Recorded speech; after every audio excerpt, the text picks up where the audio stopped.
ಸ್ನೇಹಿತರೆ, ನಾನಿವತ್ತು ನಿಮಗೆ ಎಕ್ಸ್ಪ್ಲೇನ್ ಮಾಡ್ತಿರೋ ಮೂವಿ 2020ರಲ್ಲಿ ಮಲಯಾಳಂ ಭಾಷೆಯಲ್ಲಿ ಬಿಡುಗಡೆಯಾಗಿದ್ದ ಅಂಜಾಂಪತ್ತಿರ ಎಂಬ ಕಲ್ಟ್ ಕ್ಲಾಸಿಕ್ ಮಿಸ್ಟರಿ ಹಾಗೂ ಕ್ರೈಮ್ ಥ್ರಿಲ್ಲರ್ ಚಿತ್ರ. ಈ ಮೂವಿಯ ಕಾನ್ಸೆಪ್ಟ್ ಏನಂದ್ರೆ, ಕೇರಳದಲ್ಲಿ ಒಬ್ಬ ಸೀರಿಯಲ್ ಸೈಕೋ ಕಿಲ್ಲರ್ ಪೊಲೀಸರನ್ನೇ ಟಾರ್ಗೆಟ್ ಮಾಡಿ ರಾತ್ರಿ ಹೊತ್ತು ಅವರನ್ನ ಕಿಡ್ನಾಪ್ ಮಾಡ್ತಿರ್ತಾನೆ. ಹೀಗೆ ಕಿಡ್ನಾಪ್ ಮಾಡಿದ ಆ ಪೊಲೀಸರ ಕಣ್ಣುಗಳನ್ನ ಹಾಗೂ ಹೃದಯವನ್ನ ಕಿತ್ತು ತುಂಬಾನೇ ಭೀಕರವಾಗಿ ಕೊಲೆ ಮಾಡ್ತಿರ್ತಾನೆ. ನಂತರ ಆ ಪೊಲೀಸರ ಡೆಡ್ ಬಾಡಿಗಳ ಪಕ್ಕದಲ್ಲಿ ನ್ಯಾಯದೇವತೆಯ ಮೂರ್ತಿಯನ್ನ ಇಟ್ಟು ಹೋಗ್ತಿರ್ತಾನೆ. ಸೊ ಚಿತ್ರದಲ್ಲಿ ಮುಂದೇನಾಯ್ತು?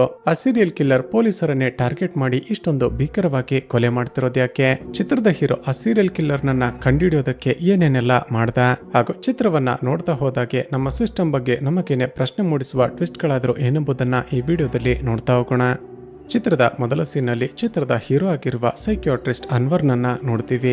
ಗಲ್ಲು ಶಿಕ್ಷೆಗೆ ಗುರಿಯಾಗಿದ್ದ ರವಿ ಎಂಬ ಒಬ್ಬ ಅಪರಾಧಿಯನ್ನ ಮೀಟ್ ಮಾಡೋದಕ್ಕೆ ಅಂತ ಅನ್ವರ್ ಜೈಲಿಗೆ ಬಂದಿರ್ತಾನೆ. ಸ್ನೇಹಿತರೆ, ಗಲ್ಲು ಶಿಕ್ಷೆಗೆ ಗುರಿಯಾಗಿರುವ ಈ ರವಿ ಎಂಬಾತ 14 ಜನರನ್ನ ಕೊಲೆ ಮಾಡಿರುವ ಒಬ್ಬ ಸೀರಿಯಲ್ ಕಿಲ್ಲರ್. ಅನ್ವರ್ ರವಿ ಜೊತೆ ಮಾತನಾಡ್ತಾ, ನೀನು ಇಷ್ಟೊಂದು ಸೀರಿಯಲ್ ಕೊಲೆಗಳನ್ನ ಮಾಡಿದ್ಯಾ, ಅದಕ್ಕೆಲ್ಲ ಮೋಟಿವ್ ಏನು ಅಂತ ಕೇಳ್ತಾನೆ. ಅದಕ್ಕೆ ಆ ಸೈಕೋ ರವಿ ಹೇಳೋದೇನಂದ್ರೆ, ಸರ್ ಅದೇನೋ ಗೊತ್ತಿಲ್ಲ, ಜನರನ್ನ ಕೊಲೆ ಮಾಡೋದು ಅಂದ್ರೆ ನನಗೆ ತುಂಬಾನೇ ಖುಷಿ ಸಿಗುತ್ತೆ. ಸುತ್ತಿಗೆಯಿಂದ ವಿಕ್ಟಿಮ್ ತಲೆಗೆ ಹೊಡೆದಾಗ ಅವರ ತಲೆಬುರುಡೆ ಓಪನ್ ಆಗುತ್ತೆ. ತಲೆಬುರುಡೆ ಓಪನ್ ಆಗುವ ಆ ಕ್ರ್ಯಾಕಿಂಗ್ ಶಬ್ದವನ್ನ ಕೇಳಿಸಿಕೊಂಡ್ರೆ ನನ್ಗೇನೋ ಒಂಥರ ಪರಮಾನಂದ ಆಗುತ್ತೆ. ಆ ಖುಷಿಯನ್ನ ಮತ್ತೆ ಮತ್ತೆ ಅನುಭವಿಸ್ಬೇಕು ಅಂತಾನೆ ನಾನು ಈ ಸೀರಿಯಲ್ ಕೊಲೆಗಳನ್ನ ಮಾಡ್ತಾ ಇದ್ದಿದ್ದು ಅಂತ ಹೇಳ್ತೇನೆ. ಸ್ನೇಹಿತರೆ, ಈಗ ಚಿತ್ರದ ಹೀರೋ ಅನ್ವರ್ನ ಬಗ್ಗೆ ನಮಗೆ ಗೊತ್ತಾಗುವ ಮತ್ತೊಂದು ವಿಷಯವೇನೆಂದ್ರೆ, ಅನ್ವರ್ ಒಬ್ಬ ಸೈಕಿಯಾಟ್ರಿಸ್ಟ್ ಆಗಿರೋದ್ರ ಜೊತೆಗೆ ಕ್ರಿಮಿನಾಲಜಿಯಲ್ಲಿ PhD ಅನ್ನು ಕೂಡ ಪರ್ಸ್ಯೂ ಮಾಡ್ತಿರ್ತಾನೆ.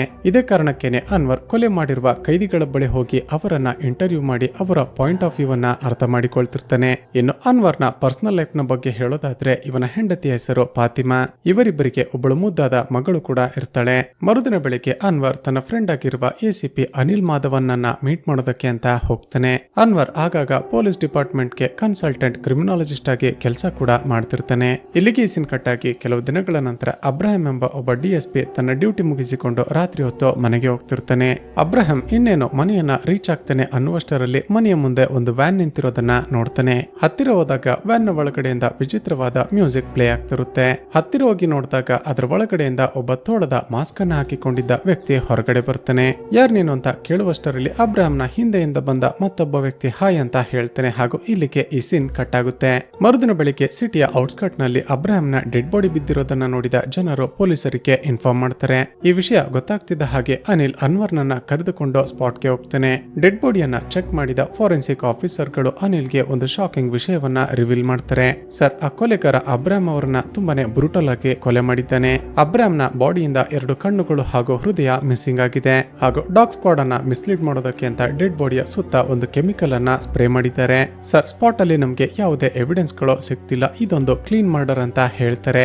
ಈಗ ಒಬ್ಬ DSP ರ್ಯಾಂಕ್ ನ ಪೊಲೀಸ್ ಆಫೀಸರ್ ನನ್ನೇ ಈ ರೀತಿ ಕೊಲೆ ಮಾಡಿದ್ದಾರಲ್ಲ ಅಂತ ಅನಿಲ್ಗೆ ತಲೆ ಕೆಡುತ್ತೆ. ತಕ್ಷಣವೇ ಈ ಕೇಸನ್ನ DCP ಕ್ಯಾಥರಿನ್ ಗೆ ಅಸೈನ್ ಮಾಡ್ತಾರೆ. ಹಾಗೂ ಅನ್ವರ್ಗೆ ಕ್ಯಾಥರಿನ್ಗೆ ಇನ್ವೆಸ್ಟಿಗೇಷನ್ ನಲ್ಲಿ ಹೆಲ್ಪ್ ಮಾಡೋದಕ್ಕೆ ಹೇಳ್ತಾರೆ. ತಕ್ಷಣವೇ ಕ್ಯಾಥರಿನ್ ಹಾಗೂ ಅನ್ವರ್ ಟೀಮ್ ನ ಜೊತೆ ಅಬ್ರಾಹಂ ಕಿಡ್ನಾಪ್ ಆಗಿದ್ದ ಆ ಜಾಗಕ್ಕೆ ಹೋಗಿ ಇನ್ವೆಸ್ಟಿಗೇಟ್ ಮಾಡ್ತಾರೆ.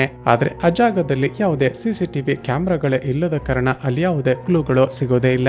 ಇಲ್ಲಿಗೆ ಸೀನ್ ಕಟ್ ಆಗಿ ಕೆಲವು ದಿನಗಳ ನಂತರ ಶಾಕಿಂಗ್ಲಿ ಮತ್ತೊಬ್ಬ ಪೊಲೀಸ್ ಇನ್ಸ್ಪೆಕ್ಟರ್ ಡ್ಯೂಟಿ ಮುಗಿಸಿಕೊಂಡು ಮನೆಗೆ ಹೋಗ್ತಿದ್ದಾಗ ಅಬ್ರಾಹಂನನ್ನ ಯಾವ ಪ್ಯಾಟರ್ನ್ ನಲ್ಲಿ ಕಿಡ್ನಾಪ್ ಮಾಡಿದ್ರು ಅದೇ ಪ್ಯಾಟರ್ನ್ ನಲ್ಲಿ ಇವನನ್ನ ಕೂಡ ಕಿಡ್ನಾಪ್ ಮಾಡಿಬಿಡ್ತಾರೆ. ಈಗ ಈ ವಿಷಯ ಗೊತ್ತಾಗ್ತಿದ್ದ ಹಾಗೆ ಅನಿಲ್ ಹಾಗೂ ಕ್ಯಾಥರಿನ್ಗೆ ಒಂದೇ ಸಾರಿ ಶಾಕ್ ಆಗಿಬಿಡುತ್ತೆ. ಹಾಗಾದ್ರೆ ಆ ಸೀರಿಯಲ್ ಕಿಲ್ಲರ್ ಪೊಲೀಸರನ್ನೇ ಟಾರ್ಗೆಟ್ ಮಾಡಿ ಕಿಡ್ನಾಪ್ ಮಾಡ್ತಿದ್ದಾನೆ. ಈಗ ಕಿಡ್ನಾಪ್ ಆಗಿರುವ ಪೊಲೀಸ್ ಆಫೀಸರ್ ಸಾಯೋದಕ್ಕೂ ಮುಂಚೆ ಅವನನ್ನ ಕಾಪಾಡಬೇಕು ಅಂತ ಸಿಟಿಯಲ್ಲಿ ಎಲ್ಲ ಕಡೆ ನಾಕಾಬಂದಿ ಹಾಕಿಸ್ತಾರೆ. ಸಿಟಿಯಿಂದ ಹೊರಗಡೆ ಹೋಗುವ ಹಾಗೂ ಒಳಗಡೆ ಬರುವ ಪ್ರತಿಯೊಂದು ಗಾಡಿಗಳನ್ನು ಚೆಕ್ ಮಾಡೋದಕ್ಕೆ ಶುರು ಮಾಡ್ತಾರೆ.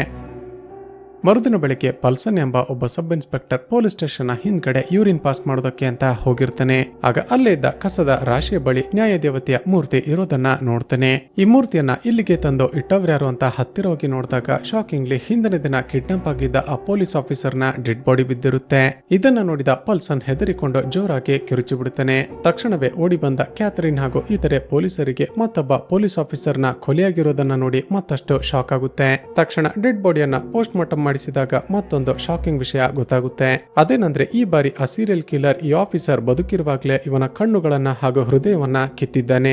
ಆ ನೋವನ್ನ ತಡೆದುಕೊಳ್ಳೋದಕ್ಕೆ ಸಾಧ್ಯವಾಗದೆ ಈ ಆಫೀಸರ್ ಸತ್ತಿದ್ದಾನೆ ಅಂತ ಗೊತ್ತಾಗುತ್ತೆ. ಈಗ ಪೊಲೀಸರನ್ನ ಇಷ್ಟೊಂದು ಬ್ರೂಟಲ್ ಆಗಿ ಕೊಲೆ ಮಾಡ್ತಿರುವ ಆ ಸೀರಿಯಲ್ ಕಿಲ್ಲರ್ನ ಹೇಗಾದ್ರೂ ಕಂಡುಹಿಡಿಯಲೇಬೇಕು ಅಂತ ಪೊಲೀಸರ ಮೇಲೆ ಮತ್ತಷ್ಟು ಪ್ರೆಷರ್ ಜಾಸ್ತಿ ಆಗುತ್ತೆ. ತಕ್ಷಣವೇ ಹಿಂದಿನ ದಿನ ರಾತ್ರಿ ಪೊಲೀಸ್ ಸ್ಟೇಷನ್ ನ ಹಿಂದೆ ಏನ್ ನಡೆದಿತ್ತು ಅಂತ ಸಿಸಿಟಿವಿ ಕ್ಯಾಮೆರಾಗಳ ಫುಟೇಜ್ ಅನ್ನ ಚೆಕ್ ಮಾಡ್ತಾರೆ. ಆಗ ಅನ್ವರ್ ಒಂದು ವಿಷಯವನ್ನ ಅಬ್ಸರ್ವ್ ಮಾಡ್ತಾನೆ. ಅದೇನಂದ್ರೆ ಸೇಮ್ ಫುಟೇಜ್ ಮತ್ತೆ ಮತ್ತೆ ರಿಪ್ಲೇ ಆಗ್ತಿರುತ್ತೆ. ಇದರ ಅರ್ಥ ಪೊಲೀಸ್ ಸ್ಟೇಷನ್ ನ ಸಿಸಿಟಿವಿ ಕ್ಯಾಮೆರಾಗಳು ಹ್ಯಾಕ್ ಆಗಿದ್ವು ಅಂತ ಅನ್ವರ್ಗೆ ಅರ್ಥ ಆಗುತ್ತೆ. ಇದರ ಅರ್ಥ ಆ ಸೀರಿಯಲ್ ಕಿಲ್ಲರ್ಗೆ ಕೊಲೆ ಮಾಡೋದ್ರ ಜೊತೆಗೆ ಹ್ಯಾಕಿಂಗ್ ನಲ್ಲೂ ಕೂಡ ಎಕ್ಸ್ಪರ್ಟ್ ಆಗಿದ್ದಾನೆ ಅಂತ ಅರ್ಥ ಆಗುತ್ತೆ. ಈಗ ಅನ್ವರ್ ಹಾಗೂ ಕ್ಯಾಥರಿನ್ಗೆ ಆ ಕಿಲ್ಲರ್ ಕೊಲೆ ಮಾಡಿದ ನಂತರ ಡೆಡ್ ಬಾಡಿಗಳ ಪಕ್ಕದಲ್ಲಿ ನ್ಯಾಯದೇವತೆಯ ಮೂರ್ತಿಯನ್ನ ಯಾಕೆ ಇಟ್ಟು ಹೋಗ್ತಿದ್ದಾನೆ ಅಂತ ತಲೆ ಕೆಡುತ್ತೆ. ಈಗ ಅನ್ವರ್ ಆ ಕಿಲ್ಲರ್ ಪೊಲೀಸ್ ಸ್ಟೇಷನ್ ನ ಸಿಸಿಟಿವಿ ಕ್ಯಾಮೆರಾಗಳನ್ನ ಹೇಗೆ ಹ್ಯಾಕ್ ಮಾಡಿದ ಅಂತ ಪತ್ತೆ ಮಾಡೋದಕ್ಕೆ ಆಂಡ್ರಿವ್ ಎಂಬ ಒಬ್ಬ ಹ್ಯಾಕರ್ ನನ್ನ ಕರೆಸ್ತಾನೆ. ಆಂಡ್ರಿವ್ ಆ ಕಿಲ್ಲರ್ ಸರ್ವರ್ ಅನ್ನ ಹೇಗೆ ಹ್ಯಾಕ್ ಮಾಡಿದ ಅಂತ ಎಕ್ಸ್ಪ್ಲೇನ್ ಮಾಡಿದಾಗ ಪೊಲೀಸರಿಗೆ ಅರ್ಥ ಆಗುತ್ತೆ ಆ ಕಿಲ್ಲರ್ ತಮಗಿಂತ 2 ಹೆಜ್ಜೆ ಮುಂದೆ ಇದ್ದಾನೆ ಅಂತ. ಈ ಕೇಸ್ನ ಇನ್ವೆಸ್ಟಿಗೇಷನ್ ಅಲ್ಲಿ ತಮಗೆ ಹೆಲ್ಪ್ ಮಾಡೋದಕ್ಕೆ ಕ್ಯಾಥರಿನ್ ಆಂಡ್ರ್ಯೂಗೆ ಹೇಳ್ತಾಳೆ. ಇಲ್ಲಿಗೆ ಸೀನ್ ಕಟ್ ಆಗಿ ಆ ದಿನ ರಾತ್ರಿ ಒಬ್ಬಳು ಹುಡುಗಿ ಏನೋ ಇನ್ಫಾರ್ಮೇಶನ್ ಕೊಡೋದಕ್ಕೆ ಅಂತ ಪೊಲೀಸ್ ಸ್ಟೇಷನ್ ಬಳಿ ಬಂದಿರ್ತಾಳೆ. ಸ್ನೇಹಿತರೆ, ವಿಷಯವೇನೆಂದ್ರೆ ಆ ಕಿಲ್ಲರ್ ಕೊಲೆ ಮಾಡಿದ ನಂತರ ಡೆಡ್ ಬಾಡಿಗಳ ಪಕ್ಕದಲ್ಲಿ ನ್ಯಾಯದೇವತೆಯ ಮೂರ್ತಿಯನ್ನ ಇಟ್ಟು ಹೋಗ್ತಿದ್ದಾನಲ್ವಾ. ಆ ಮೂರ್ತಿಗಳ ಫೋಟೋಸ್ ಗಳನ್ನ ಪೊಲೀಸರು ಸೋಷಿಯಲ್ ಮೀಡಿಯಾದಲ್ಲಿ ಅಪ್ಲೋಡ್ ಮಾಡಿರ್ತಾರೆ. ಅದರ ಬಗ್ಗೆ ಏನನ್ನೋ ಹೇಳ್ಬೇಕು ಅಂತಾನೆ ಈ ಹುಡುಗಿ ಬಂದಿರ್ತಾಳೆ. ಆದ್ರೆ ಅಲ್ಲಿದ್ದ ಪೊಲೀಸ್ ಕಾನ್ಸ್ಟೇಬಲ್ ತುಂಬಾನೇ ರೂಡ್ ಆಗಿ ಬಿಹೇವ್ ಮಾಡಿದ ಕಾರಣ ಆಕೆ ಅಲ್ಲಿಂದ ವಾಪಸ್ ಹೊರಟು ಈಗ ಕ್ಯಾಥರಿನ್ ಹಾಗೂ ಆಕೆ ಟೀಮ್ ನವರಿಗೆ ಆ ಕಿಲ್ಲರ್ ನನ್ನ ಹೇಗಾದ್ರೂ ಮಾಡಿ ಆದಷ್ಟು ಬೇಗ ಕಂಡುಹಿಡಿಯಿರಿ ಅಂತ ಪಬ್ಲಿಕ್ ನಿಂದ ಹಾಗೂ ತನ್ನ ಹೈಯರ್ ಆಫೀಸರ್ ಗಳಿಂದ ತುಂಬಾನೇ ಪ್ರೆಷರ್ ಬರ್ತಿರುತ್ತೆ. ತಕ್ಷಣವೇ ಕ್ಯಾಥರಿನ್ ಎಲ್ಲ ಏರಿಯಾಗಳ ಪೊಲೀಸ್ ಆಫೀಸರ್ ಗಳನ್ನ ಕರೆಸಿ ಒಂದು ಮೀಟಿಂಗ್ ಮಾಡ್ತಾಳೆ. ಆ ಕಿಲ್ಲರ್ ನನ್ನ ಹೇಗಾದ್ರೂ ಮಾಡಿ ಟ್ರ್ಯಾಪ್ ಮಾಡಬೇಕು ಅಂತ ಕ್ಯಾಥರಿನ್ ಒಂದು ಪ್ಲಾನ್ ಮಾಡ್ತಾಳೆ. ಅದೇನಂದ್ರೆ ಈ ದಿನ ರಾತ್ರಿ ಎಲ್ಲ ಏರಿಯಾದ ಪೊಲೀಸ್ ಸ್ಟೇಷನ್ ಇಂದ ಒಬ್ಬೊಬ್ಬರು ಪೊಲೀಸ್ ಆಫೀಸರ್ಗಳು ಮನೆಗೆ ನಡೆದುಕೊಂಡು ಹೋಗ್ತಿರೋ ರೀತಿ ಆಕ್ಟ್ ಮಾಡಬೇಕು. ಹೀಗೆ ನಡೆದುಕೊಂಡು ಹೋಗುವ ಆಫೀಸರ್ ನನ್ನ ದೂರದಲ್ಲಿ ಬೇರೆ ಸ್ಟಾಫ್ ಗಳು ಫಾಲೋ ಮಾಡ್ತಿರ್ಬೇಕು. ಎಲ್ಲ ಪೊಲೀಸ್ ಆಫೀಸರ್ಗಳು ಕೂಡ ಒಬ್ಬರೊಟ್ಟಿಗೆ ಒಬ್ಬರು ಕನೆಕ್ಟ್ ಆಗಿರ್ಬೇಕು. ಒಂದು ವೇಳೆ ಯಾರೇ ಅನುಮಾನಾಸ್ಪದವಾಗಿ ಕಂಡು ಬಂದ್ರು ತಕ್ಷಣವೇ ಇನ್ಫಾರ್ಮ್ ಮಾಡಬೇಕು ಅಂತ ಹೇಳ್ತಾಳೆ. ಪ್ಲಾನ್ ಪ್ರಕಾರ ಕ್ಯಾಥರಿನ್ ಕೂಡ ಆ ದಿನ ರಾತ್ರಿ ಮನೆಗೆ ನಡೆದುಕೊಂಡು ಹೋಗ್ತಿರ್ತಾಳೆ. ಆಗ ದೂರ ಒಂದು ವ್ಯಾನ್ ತನ್ನನ್ನ ಫಾಲೋ ಮಾಡ್ತಿರೋದನ್ನ ಅಬ್ಸರ್ವ್ ಮಾಡ್ತಾಳೆ. ಆ ವ್ಯಾನ್ ತನ್ನ ಹತ್ತಿರ ಬರ್ತಿದ್ದ ಹಾಗೆ ಕ್ಯಾಥರಿನ್ ತನ್ನ ಬಳಿ ಇದ್ದ ಗನ್ ಅನ್ನ ಹೊರಗಡೆ ತೆಗೆದು ಪಾಯಿಂಟ್ ಮಾಡ್ತಾಳೆ. ಈಕೆ ಬಳಿ ಗನ್ ಇರೋದನ್ನ ನೋಡಿದ ಆ ವ್ಯಾನ್ ನಲ್ಲಿ ಬಂದಿದ್ದ ಹುಡುಗರು ತಕ್ಷಣವೇ ಅಲ್ಲಿಂದ ಎಸ್ಕೇಪ್ ಆಗಿ ಬಿಡ್ತಾರೆ. ಅದೇ ಸಮಯಕ್ಕೆ ಶಾಕಿಂಗ್ಲಿ ಈಕೆಯನ್ನ ಫಾಲೋ ಮಾಡ್ತಾ ಬರ್ತಿದ್ದ ಸಬ್ ಇನ್ಸ್ಪೆಕ್ಟರ್ ಪಲ್ಸನ್ ಜೋರಾಗಿ ಕೂಗಿಕೊಂಡ ಶಬ್ದ ಕೇಳಿಸುತ್ತೆ. ತಕ್ಷಣವೇ ಅವನ ಗಾಡಿಯ ಬಳಿ ಓಡಿ ಹೋಗಿ ನೋಡಿದ್ರೆ ಶಾಕಿಂಗ್ಲಿ ಆತ ಆಗಲೇ ಕಿಡ್ನಾಪ್ ಆಗಿರ್ತಾನೆ. ತಕ್ಷಣವೇ ಪಲ್ಸನ್ ನ ಸ್ಕೂಟರ್ ನಲ್ಲಿ ಫಿಕ್ಸ್ ಮಾಡಿದ್ದ ಕ್ಯಾಮ್ರಾದ ಫುಟೇಜ್ ಅನ್ನ ಚೆಕ್ ಮಾಡಿದಾಗ ಗೊತ್ತಾಗುತ್ತೆ ಇವನನ್ನ ಕಿಡ್ನಾಪ್ ಮಾಡಿರೋದು ಕೂಡ ಆ ಸೀರಿಯಲ್ ಕಿಲ್ಲರೇ ಅಂತ. ಈಗ ಮತ್ತೊಬ್ಬ ಪೊಲೀಸ್ ಆಫೀಸರ್ ಕಿಡ್ನಾಪ್ ಆಗಿದ್ದಾನೆ ಅಂತ ಗೊತ್ತಾಗ್ತಿದ್ದ ಹಾಗೆ ಡಿಪಾರ್ಟ್ಮೆಂಟ್ ನ ಹೈಯರ್ ಆಫೀಸರ್ ಗಳು ಕ್ಯಾಥರಿನ್ಗೆ ಸರಿಯಾಗಿ ಬೈತಾರೆ. ಈಗ ಕಿಡ್ನಾಪ್ ಆಗಿರುವ ಪಲ್ಸನ್ ಕೊಲೆಯಾಗೋದಕ್ಕೂ ಮುಂಚೆ ಅವನನ್ನ ಹೇಗಾದ್ರೂ ಮಾಡಿ ಕಾಪಾಡು, ಇಲ್ಲಾಂದ್ರೆ ಈ ಕೇಸನ್ನ ಬೇರೆ ಯಾರಿಗಾದ್ರೂ ಅಸೈನ್ ಮಾಡಿ ನಿನ್ನನ್ನ ಬೇರೆ ಕಡೆ ಟ್ರಾನ್ಸ್ಫರ್ ಮಾಡಬೇಕಾಗುತ್ತೆ ಅಂತ ವಾರ್ನ್ ಮಾಡ್ತಾರೆ. ಇಲ್ಲಿಗೆ ಸೀನ್ ಕಟ್ ಆಗಿ ಆ ದಿನ ಮಧ್ಯಾಹ್ನ ಅನ್ವರ್ನ ಮನೆಗೆ ಒಂದು ಫ್ರಿಡ್ಜ್ ಪಾರ್ಸಲ್ ಬರುತ್ತೆ. ಇದನ್ನ ನೋಡಿದ ಅನ್ವರ್ನ ಹೆಂಡತಿ ಫಾತಿಮಾ, ನಾವು ಯಾವುದೇ ಫ್ರಿಡ್ಜ್ ಅನ್ನ ಬುಕ್ ಮಾಡಿಲ್ವಲ್ಲ, ಮೋಸ್ಟ್ಲಿ ನೀವು ಬೇರೆ ಯಾವುದೋ ಅಡ್ರೆಸ್ ಅನ್ನ ಕನ್ಫ್ಯೂಸ್ ಮಾಡ್ಕೊಂಡು ಇಲ್ಲಿಗೆ ಬಂದಿರಬಹುದು ಅಂತ ಆ ಡೆಲಿವರಿ ಬಾಯ್ಸ್ಗೆ ಹೇಳ್ತಾಳೆ. ಆದ್ರೆ ಆ ಡೆಲಿವರಿ ಹುಡುಗರು ಮಾತ್ರ ಇಲ್ಲ ಮೇಡಮ್, ಇದು ನಿಮ್ಮ ಮನೆಗೆನೆ ಬಂದಿರುವ ಪಾರ್ಸಲ್ ಅಂತ ಅಲ್ಲೇ ಇಟ್ಟು ಹೊರಟು ಹೋಗ್ತಾರೆ. ಅನುಮಾನ ಬಂದು ಫಾತಿಮಾ ಹಾಗೂ ಅನ್ವರ್ ಆ ಬಾಕ್ಸ್ ಅನ್ನ ಓಪನ್ ಮಾಡಿ ನೋಡಿದ್ರೆ ಶಾಕಿಂಗ್ಲಿ ಅದರ ಒಳಗಡೆ ಕಿಡ್ನಾಪ್ ಆಗಿದ್ದ ಆ ಪಲ್ಸನ್ ನ ಡೆಡ್ ಬಾಡಿ ಇರುತ್ತೆ. ಪಲ್ಸನ್ ಅನ್ನು ಕೂಡ ಸೇಮ್ ಪ್ಯಾಟರ್ನ್ ಅಲ್ಲೇ ಕೊಲೆ ಮಾಡಲಾಗಿರುತ್ತೆ ಹಾಗೂ ಅವನ ಡೆಡ್ ಬಾಡಿ ಬಳಿ ಕೂಡ ನ್ಯಾಯದೇವತೆಯ ಮೂರ್ತಿಯನ್ನ ಇಡಲಾಗಿರುತ್ತೆ. ಈಗ ಪಲ್ಸನ್ ಕೂಡ ಕೊಲೆಯಾದ ಅಂತ ಗೊತ್ತಾಗ್ತಿದ್ದ ಹಾಗೆ ಕ್ಯಾಥರಿನ್ಗೆ ಮತ್ತಷ್ಟು ಶಾಕ್ ಆಗುತ್ತೆ. ಆದ್ರೆ ಈ ಬಾರಿ ಪಲ್ಸನ್ ನ ಡೆಡ್ ಬಾಡಿಯ ಮೇಲೆ ಪೊಲೀಸರಿಗೆ ಒಂದು ಫಿಂಗರ್ ಪ್ರಿಂಟ್ ಸಿಗುತ್ತೆ. ಆ ಫಿಂಗರ್ ಪ್ರಿಂಟ್ ಅನ್ನ ತಮ್ಮ ಡೇಟಾ ಬೇಸ್ ನ ಜೊತೆ ಮ್ಯಾಚ್ ಮಾಡಿ ನೋಡಿದಾಗ ಒಬ್ಬ ಕ್ರಿಮಿನಲ್ ನ ಡೀಟೇಲ್ ಸಿಗುತ್ತೆ. ಆ ಕ್ರಿಮಿನಲ್ ನ ಹೆಸರು ಕೊಕೆನ್ ಶಮೀರ್ ಅಂತ ಗೊತ್ತಾಗುತ್ತೆ. ಆ ಶಮೀರ್ ಈಗ ಎಲ್ಲಿದ್ದಾನೆ ಅಂತ ಚೆಕ್ ಮಾಡಿದಾಗ ಆತ 3 ತಿಂಗಳ ಹಿಂದೆ ತಾನೇ ಜೈಲಿನಿಂದ ಬಿಡುಗಡೆಯಾಗಿದ್ದ ಅಂತ ಗೊತ್ತಾಗುತ್ತೆ. ತಕ್ಷಣವೇ ಅನ್ವರ್ ಹಾಗೂ ಪೊಲೀಸರೆಲ್ಲ ಸೇರಿ ಅಶಮೀರ್ನ ಮನೆಯ ಬಳಿ ಹೋಗಿ ಅವನ ಫ್ರೆಂಡ್ಸ್ ಗಳನ್ನ ಎನ್ಕ್ವೈರಿ ಮಾಡ್ತಾರೆ. ಆದ್ರೆ ಎಲ್ಲರೂ ಕೂಡ ಹೇಳೋದು ಒಂದೇ, ನಾವು ಶಮೀರ್ನ ನೋಡಿ ತುಂಬಾನೇ ದಿನಗಳಾಯ್ತು ಅಂತ. ನಂತರ ಅನ್ವರ್ ಆಂಡ್ರೂನ ಮೂಲಕ ಆ ಶಮೀರ್ನ ಸೋಷಿಯಲ್ ಮೀಡಿಯಾ ಅಕೌಂಟ್ ಗಳನ್ನ ಹ್ಯಾಕ್ ಮಾಡಿಸ್ತಾನೆ. ಆಗ ಶಮೀರ್ ತನ್ನ ಇನ್ಸ್ಟಾಗ್ರಾಮ್ ನಲ್ಲಿ ಪೋಸ್ಟ್ ಮಾಡಿದ್ದ ಹಲವು ಫೋಟೋಸ್ ಗಳಲ್ಲಿ ಮರಿಯಾ ಎಂಬ ಒಬ್ಬಳು ಹುಡುಗಿ ಮಾತ್ರ ಕಾಮನ್ ಆಗಿರ್ತಾಳೆ. ತಕ್ಷಣವೇ ಆ ಮರಿಯಾಳ ಡೀಟೇಲ್ಸ್ ಗಳನ್ನ ಕಲೆಕ್ಟ್ ಮಾಡ್ಕೊಂಡು ಆಕೆಯ ಮನೆಗೆ ಹೋಗ್ತಾರೆ. ಆದ್ರೆ ಮರಿಯಾ ಕೂಡ, ಸರ್ ನಾನು ಆ ಶಮೀರ್ನ ಭೇಟಿ ಮಾಡಿನೇ ತುಂಬಾ ದಿನಗಳಾಯ್ತು, ಹೇಳಿದ್ದು. ಆತ 3 ತಿಂಗಳ ಹಿಂದೆ ಜೈಲಿನಿಂದ ಬಿಡುಗಡೆಯಾದಾಗ ಬಂದು ನನ್ನನ್ನ ಭೇಟಿ ಮಾಡಿದ್ದ. ಅದಾದ ನಂತರ ಆತ ಎಲ್ಲಿದ್ದಾನೆ, ಏನ್ ಮಾಡ್ತಿದ್ದಾನೆ ಅಂತ ನನ್ಗೂ ಕೂಡ ಗೊತ್ತಿಲ್ಲ ಸರ್ ಅಂತ ಹೇಳ್ತಾಳೆ. ಅದಕ್ಕೆ ಅನ್ವರ್ ಕೇಳ್ತಾನೆ, ಸರಿ ನೀವಿಬ್ರು ಲಾಸ್ಟ್ ಟೈಮ್ ಮೀಟ್ ಆದಾಗ ಶಮೀರ್ ಏನಾದ್ರೂ ಅನುಮಾನಾಸ್ಪದವಾಗಿ ಮಾತನಾಡಿದ್ದ ಅಂತ. ಅದಕ್ಕೆ ಮರಿಯಾ ಹೇಳ್ತಾಳೆ, ಹೌದು ಸರ್, ಆತ ಜೈಲಿನಿಂದ ರಿಲೀಸ್ ಆದ್ಮೇಲೆ ಅವನ ನಡವಳಿಕೆಯಲ್ಲಿ ತುಂಬಾನೇ ಚೇಂಜಸ್ ಇತ್ತು. ಆತ ಹೋಗುವಾಗ ನನಗೊಂದು ಮೊಬೈಲ್ ನಂಬರ್ ಅನ್ನ ಕೊಟ್ಟಿದ್ದ ಅಂತ ಆ ನಂಬರ್ ಅನ್ನ ಅನ್ವರ್ಗೆ ಹೇಳ್ತಾಳೆ. ತಕ್ಷಣವೇ ಅನ್ವರ್ ಆ ಮೊಬೈಲ್ ನಂಬರ್ ನ ಲೊಕೇಶನ್ ಅನ್ನ ಟ್ರ್ಯಾಕ್ ಮಾಡಿಸ್ತಾನೆ. ತಕ್ಷಣವೇ ಅನ್ವರ್ ಪೊಲೀಸರ ಟೀಮ್ ಅನ್ನ ಕರೆದುಕೊಂಡು ಆ ಲೊಕೇಶನ್ ಅನ್ನ ಟ್ರೇಸ್ ಮಾಡ್ತಾ ಹೋಗಿ ನೋಡಿದ್ರೆ ಶಾಕಿಂಗ್ಲಿ ಶಮೀರ್ ನ ಡೆಡ್ ಬಾಡಿ ಬಿದ್ದಿರುತ್ತೆ. ಆ ಡೆಡ್ ಬಾಡಿಯನ್ನ ನೋಡಿದಾಗ ಅನ್ವರ್ಗೆ ಗೊತ್ತಾಗುತ್ತೆ ಶಮೀರ್ ಸತ್ತು ತುಂಬಾನೇ ದಿನಗಳಾಯ್ತು ಅಂತ. ಈಗ ಇದನ್ನ ನೋಡಿದ ಪೊಲೀಸರಿಗೆ ಮತ್ತಷ್ಟು ತಲೆ ಕೆಡುತ್ತೆ. ಹಲವು ದಿನಗಳ ಹಿಂದೆ ಸತ್ತಿರುವ ಈ ಶಮೀರ್ ನ ಫಿಂಗರ್ ಪ್ರಿಂಟ್ ಗಳು ನನ್ನ ಸತ್ತಿರುವ ಪೊಲೀಸ್ ಆಫೀಸರ್ ನ ಡೆಡ್ ಬಾಡಿಯ ಬಳಿ ಸಿಗೋದಕ್ಕೆ ಹೇಗೆ ಸಾಧ್ಯ ಅಂತ ಯೋಚನೆ ಮಾಡೋದಕ್ಕೆ ಶುರು ಮಾಡ್ತಾರೆ. ಈಗ ಅನ್ವರ್ ವಾಪಸ್ ಪೊಲೀಸ್ ಸ್ಟೇಷನ್ ಗೆ ಬಂದು ಸಿಕ್ಕಿದ್ದ ಆ ಮೂರ್ತಿಗಳನ್ನ ನೋಡ್ತಿದ್ದಾಗ ಒಂದು ಕ್ಲೂ ಸಿಗುತ್ತೆ. ಅದೇನಂದ್ರೆ ಇದುವರೆಗೂ ಡೆಡ್ ಬಾಡಿಗಳ ಬಳಿ ಸಿಕ್ಕಿರುವ ಆ ಮೂರ್ತಿಗಳ ಮೇಲೆ ಚಿಕ್ಕದಾಗಿ SD ಅಂತ ಬರೆದಿರುತ್ತೆ. ತಕ್ಷಣವೇ ಪೊಲೀಸರ ಟೀಮ್ SD ಎಂಬ ಹೆಸರಿನ ಯಾವ್ದಾದ್ರು ಆರ್ಟಿಸ್ಟ್ ಈ ರೀತಿಯ ಮೂರ್ತಿಗಳನ್ನ ಮಾಡ್ತಿದ್ರ ಅಂತ ಎನ್ಕ್ವೈರಿ ಮಾಡ್ತಾರೆ. ಆಗ ಗೊತ್ತಾಗುತ್ತೆ ಸಿಟಿಯಲ್ಲಿ ಸುಧಾಕರ್ ದೇವಲೋಕನ್ ಎಂಬ ಒಬ್ಬ ಆರ್ಟಿಸ್ಟ್ ಇದ್ದಾರೆ ಅಂತ. ತಕ್ಷಣವೇ ಆರ್ಟಿಸ್ಟ್ ಸುಧಾಕರ್ ನ ಡೀಟೇಲ್ಸ್ ಗಳನ್ನ ಕಲೆಕ್ಟ್ ಮಾಡ್ಕೊಂಡು ಪೊಲೀಸರ ಟೀಮ್ ಅಲ್ಲಿಗೆ ಹೋಗುತ್ತೆ. ಪೊಲೀಸರು ತನ್ನನ್ನ ಹುಡುಕಿಕೊಂಡು ಬಂದಿದ್ದಾರೆ ಅಂತ ಗೊತ್ತಾಗ್ತಿದ್ದ ಹಾಗೆ ಸುಧಾಕರ್ ಹೀಗೆ ಹೇಳ್ತಾನೆ, ಸರ್ ಒಂದಲ್ಲ ಒಂದು ದಿನ ನೀವು ನನ್ನನ್ನ ಹುಡುಕಿಕೊಂಡು ಬಂದೇ ಬರ್ತೀರಾ ಅಂತ ಗೊತ್ತಿತ್ತು. ನೀವು ಖಂಡಿತ ಅನ್ಯಾಯ ದೇವತೆಯ ಮೂರ್ತಿಗಳ ಬಗ್ಗೆ ವಿಚಾರಿಸೋದಕ್ಕೆ ಅಂತಾನೆ ಬಂದಿದ್ದೀರಾ ಅಂತ ಕೂಡ ಗೊತ್ತು ಅಂತ ಹೇಳ್ತಾನೆ. ಈಗ ಅನ್ವರ್ ಅಷ್ಟಕ್ಕೂ ಆ ಮೂರ್ತಿಗಳನ್ನ ಮಾಡೋದಕ್ಕೆ ಆರ್ಡರ್ ಕೊಟ್ಟಿದ್ಯಾರು ಅಂತ ವಿಚಾರಿಸಿದಾಗ ಸುಧಾಕರ್ ಒಂದು ಸ್ಟೋರಿ ಹೇಳೋದಕ್ಕೆ ಶುರು ಮಾಡ್ತಾನೆ. ಸರ್ ಕೆಲವು ತಿಂಗಳ ಹಿಂದೆ ಇಬ್ಬರು ಬಂದು ಆ ರೀತಿಯ ಮೂರ್ತಿಗಳನ್ನ ಮಾಡೋದಕ್ಕೆ ಆರ್ಡರ್ ಕೊಟ್ಟಿದ್ರು. ಅವರು ಒಟ್ಟು 5 ನ್ಯಾಯದೇವತೆಯ ಮೂರ್ತಿಗಳನ್ನ ಮಾಡಬೇಕು ಅಂತ ಆರ್ಡರ್ ಕೊಟ್ಟಿದ್ರು. ಈ ಮೂರ್ತಿಗಳನ್ನ ಮಾಡಿಸೋದಕ್ಕೆ ಕಾರಣ ಏನು ಅಂತ ಕೇಳಿದಾಗ ಅವರು ಸರಿಯಾಗಿ ಏನನ್ನ ಕೂಡ ಹೇಳಲಿಲ್ಲ. ಆದ್ರೆ ಮೂರ್ತಿಗಳನ್ನ ಮಾಡೋದಕ್ಕೆ ನನಗೆ ಕೈ ತುಂಬಾ ದುಡ್ಡನ್ನ ಕೊಟ್ರು. ಅದಕ್ಕೆ ಕ್ಯಾಥರಿನ್ ಕೇಳ್ತಾಳೆ, ಸರಿ ನಿಮಗೆ ಆರ್ಡರ್ ಕೊಟ್ಟಿದ್ದ ಆ ಇಬ್ಬರ ಮುಖ ನಿಮಗೆ ನೆನಪಿದೆ ಅಲ್ವಾ? ಅವರ ಮುಖದ ಚಹರೆಯನ್ನ ಹೇಳಿದ್ರೆ ನಾವು ಡ್ರಾಯಿಂಗ್ ಮಾಡಿಸ್ತೀವಿ ಅಂತ ಹೇಳ್ತಾಳೆ. ಆದ್ರೆ ಈಗ ಸುಧಾಕರ್ ಒಂದು ಟ್ವಿಸ್ಟ್ ಅನ್ನ ರಿವೀಲ್ ಮಾಡ್ತಾನೆ. ಅದೇನಂದ್ರೆ ಕೆಲವು ದಿನಗಳ ನಂತರ ಆ ಮೂರ್ತಿಯನ್ನ ಈಸ್ಕೊಂಡು ಹೋಗೋದಕ್ಕೆ ಅಂತ ಮತ್ತೊಬ್ಬ ವ್ಯಕ್ತಿ ಬಂದಿದ್ದ. ಆತ ನಾನು ಮೂರ್ತಿಗಳನ್ನ ಅವನ ಕೈಗೆ ಕೊಡ್ತಿದ್ದ ಹಾಗೆ ನನ್ನ ಕಣ್ಣಿಗೆ ಏನೋ ಸ್ಪ್ರೇ ಮಾಡಿಬಿಟ್ಟ. ಅಂದಿನಿಂದ ನನ್ನ 2 ಕಣ್ಣುಗಳೇ ಕಾಣಿಸ್ತಿಲ್ಲ ಅಂತ ಸ್ಪೆಕ್ಸ್ ಅನ್ನ ಓಪನ್ ಮಾಡಿ ತೋರಿಸ್ತಾನೆ. ಅದೇ ಸಮಯಕ್ಕೆ ಸುಧಾಕರ್ನ ಮಗಳು ಮೈಥಿಲಿ ಅಲ್ಲಿಗೆ ಬರ್ತಾಳೆ. ಸ್ನೇಹಿತರೆ, ಈ ಮೈಥಿಲಿಯನ್ನೇ ಕೆಲವು ದಿನಗಳ ಹಿಂದೆ ಆ ಮೂರ್ತಿಗಳ ಬಗ್ಗೆ ಇನ್ಫಾರ್ಮೇಶನ್ ಕೊಡಬೇಕು ಅಂತ ಪೊಲೀಸ್ ಸ್ಟೇಷನ್ಗೆ ಬಂದಿದ್ದಾಗ ನಾವು ನೋಡಿದ್ದು. ಈಗ ಈ ಸುಧಾಕರ್ನಿಂದ ಕೂಡ ಯಾವುದೇ ಕ್ಲೂಗಳು ಸಿಗ್ಲಿಲ್ವಲ್ಲ ಅಂತ ಪೊಲೀಸರಿಗೆ ಮತ್ತಷ್ಟು ತಲೆ ಕೆಡುತ್ತೆ. ಅದೇ ಸಮಯಕ್ಕೆ ಆ ಹ್ಯಾಕರ್ ಆಂಡ್ರ್ಯೂ ಕ್ಯಾಥರಿನ್ ಹಾಗೂ ಅನ್ವರ್ಗೆ ಒಂದು ಐಡಿಯಾ ಕೊಡ್ತಾನೆ. ಸರ್, ನಮ್ಮ ಫೋನ್ಗಳಲ್ಲಿ ಯೂಶಲಿ ಹಲವಾರು ರೀತಿಯ ಸೆನ್ಸಾರ್ ಗಳಿರುತ್ತೆ. ಆ ಸೆನ್ಸಾರ್ ಗಳನ್ನ ಯೂಸ್ ಮಾಡಿಕೊಂಡು ನಾನೊಂದು ಆಪ್ ಅನ್ನ ರೆಡಿ ಮಾಡ್ತೀನಿ. ಆ ಆಪ್ ಅನ್ನ ನಿಮ್ಮ ಪೊಲೀಸ್ ಡಿಪಾರ್ಟ್ಮೆಂಟ್ ನ ಎಲ್ಲ ಸ್ಟಾಫ್ ನ ಮೊಬೈಲ್ ನಲ್ಲೂ ಕೂಡ ಇನ್ಸ್ಟಾಲ್ ಮಾಡಿಸಿ. ಆಪ್ ನ ಮೂಲಕ ಯಾರಾದ್ರೂ ಪೊಲೀಸರ ಮೇಲೆ ಅಟ್ಯಾಕ್ ಮಾಡಿದ್ರೆ ಅಥವಾ ಫಿಸಿಕಲಿ ಪೊಲೀಸರಿಗೆ ತುಂಬಾನೇ ಸ್ಟ್ರೈನ್ ಆದ್ರೆ ಸೆನ್ಸಾರ್ ನ ಮೂಲಕ ನಮ್ಮ ಆಪ್ ನಲ್ಲಿ ಗೊತ್ತಾಗುತ್ತೆ.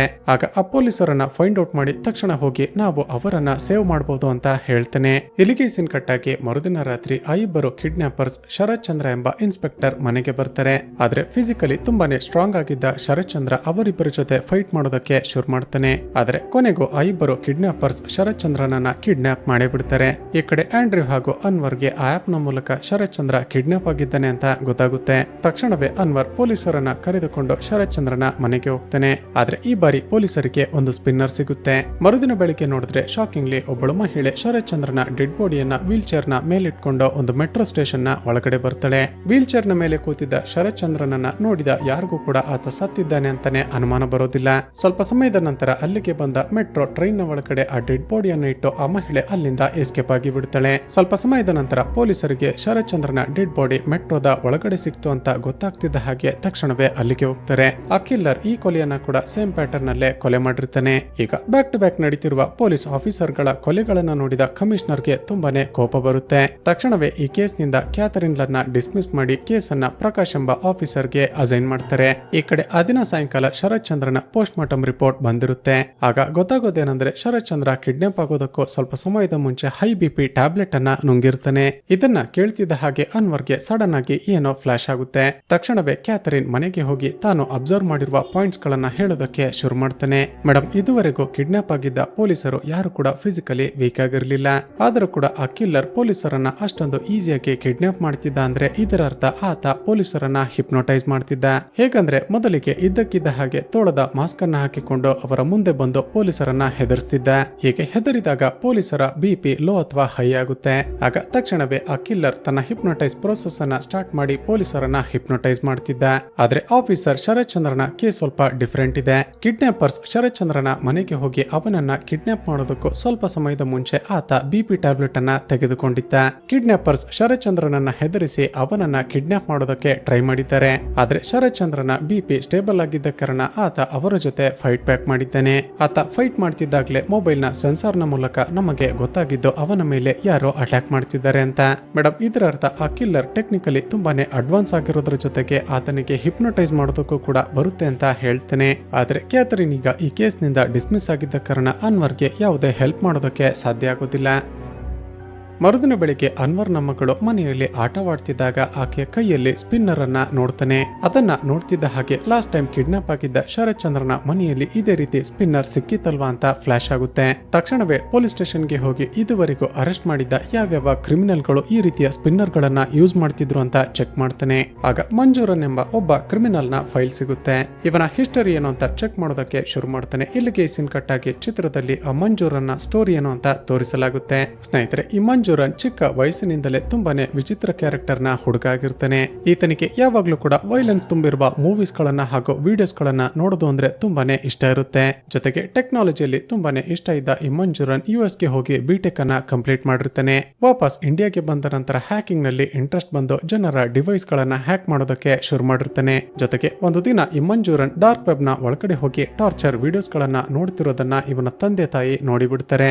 ಇದನ್ನ ನೋಡಿ ಶಾಕ್ ಆದ ಇವನ ತಂದೆ ತಾಯಿ ಇವನಿಗೆ ಅಭ್ಯಾಸವನ್ನ ಬಿಡಿಸಬೇಕು ಅಂತ ಎಷ್ಟೇ ಪ್ರಯತ್ನ ಪಟ್ಟರು ಕೂಡ ಈತ ಮಾತ್ರ ಮತ್ತಷ್ಟು ವೈಲೆನ್ಸ್ ಅನ್ನ ಇಷ್ಟಪಡೋದಕ್ಕೆ ಶುರು ಮಾಡ್ತಾನೆ. ಇದಾಗಿ ಕೆಲವು ದಿನಗಳ ನಂತರ ಶಾಕಿಂಗ್ಲಿ ಈ ಮಂಜೂರನ್ ತನ್ನ ತಂದೆ ತಾಯಿಯನ್ನೇ ಕೊಲೆ ಮಾಡಿಬಿಟ್ಟಿರ್ತಾನೆ. ತನ್ನ ಸ್ವಂತ ತಂದೆ ತಾಯಿಯನ್ನೇ ಕೊಲೆ ಮಾಡಿದ ಆ ಡಬಲ್ ಮರ್ಡರ್ ಕೇಸ್ ನಲ್ಲಿ ಮಂಜೂರನ್ಗೆ ಜೀವಾವಧಿ ಶಿಕ್ಷೆ ಆಗಿರುತ್ತೆ. ಈಗ ಪ್ರೆಸೆಂಟ್ ನಲ್ಲಿ ಅನ್ವರ್ಗೆ ಆ ಮಂಜೂರನ್ ಯಾವ ಜೈಲಿನಲ್ಲಿ ಇದ್ದಾನೆ ಅಂತ ಚೆಕ್ ಮಾಡಿದಾಗ ಮತ್ತೊಂದು ಶಾಕಿಂಗ್ ವಿಷಯ ಗೊತ್ತಾಗುತ್ತೆ. ಅದೇನಂದ್ರೆ ಮಂಜೂರನ್ ಜೈಲಿನ ಒಳಗಡೆನೆ ಒಂದು ಬೆಂಕಿ ಅವಘಡದಲ್ಲಿ ಸತ್ತು ಹೋಗಿರ್ತಾನೆ. ಇದನ್ನು ನೋಡಿದ ಅನ್ವರ್ಗೆ ನಂಬೋದಕ್ಕೇನೆ ಸಾಧ್ಯ ಆಗುತ್ತಿಲ್ಲ. ಖಂಡಿತ ಆ ಮಂಜೂರನ್ ಜೈಲಿನಲ್ಲಿ ಸತ್ತಿಲ್ಲ. ಖಂಡಿತ ಜೈಲಿನಲ್ಲಿ ಏನೋ ಕನ್ಫ್ಯೂಷನ್ ಆಗಿದೆ. ತಾನು ಸತ್ತಿದ್ದೀನಿ ಅನ್ನೋ ರೀತಿ ಪೋರ್ಟ್ರೇಟ್ ಮಾಡಿ ಹೊರಗಡೆ ಬಂದಿರುವ ಆ ಮಂಜೂರನ್ನೇ ಈ ರೀತಿ ಸೀರಿಯಲ್ ಕೊಲೆಗಳನ್ನ ಮಾಡ್ತಿರೋದು ಅಂತ ಹೇಳ್ತಾನೆ. ಆದ್ರೆ ಈಗ ಕೇಸನ್ನ ಟೇಕಪ್ ಮಾಡಿರುವ ಪ್ರಕಾಶ್ ಮಾತ್ರ ಇವನ ಮಾತುಗಳನ್ನ ಇಗ್ನೋರ್ ಮಾಡಿಬಿಡ್ತಾನೆ. ತಕ್ಷಣವೇ ಅನ್ವರ್ ಆಂಡ್ರೂನ ಬಳಿಗೆ ಬರ್ತಾನೆ. ಶರತ್ ಚಂದ್ರನ ಡೆಡ್ ಬಾಡಿಯನ್ನ ವೀಲ್ ಚೇರ್ ನ ಮೇಲೆ ಒಬ್ಬಳು ಮಹಿಳೆ ಮೆಟ್ರೋದ ಒಳಗಡೆ ತಂದು ಇಟ್ಟಿದ್ಲಲ್ವಾ. ಆ ಮಹಿಳೆಯ ಮುಖವನ್ನ ಸೂಕ್ಷ್ಮವಾಗಿ ಗಮನಿಸಿದಾಗ ಇವರಿಬ್ಬರಿಗೆ ಒಂದು ಟ್ವಿಸ್ಟ್ ರಿವೀಲ್ ಆಗುತ್ತೆ. ಅದೇನಂದ್ರೆ ಜೈಲಿನಲ್ಲಿ ಸತ್ತೋಗಿದ್ದಾನೆ ಅಂತ ಎಲ್ಲರೂ ಅಂದುಕೊಂಡಿರುವ ಮಂಜೂರನ್ನೇ ಮಹಿಳೆಯ ರೀತಿ ವೇಷ ಹಾಕಿಕೊಂಡು ಶರತ್ ಚಂದ್ರನ ಡೆಡ್ ಬಾಡಿಯನ್ನ ತಂದು ಮೆಟ್ರೋದಲ್ಲಿ ಡಿಸ್ಪೋಸ್ ಮಾಡಿರ್ತಾನೆ. ತಕ್ಷಣವೇ ಅನ್ವರ್ ಇದೇ ವಿಷಯವನ್ನ ಪ್ರಕಾಶ್ಗೆ ಇನ್ಫಾರ್ಮ್ ಮಾಡಬೇಕು ಅಂತ ಹೋದಾಗ ಆತ ಇವನಿಗೇನೆ ಒಂದು ಶಾಕಿಂಗ್ ಟ್ವಿಸ್ಟ್ ಅನ್ನ ರಿವೀಲ್ ಮಾಡ್ತಾನೆ.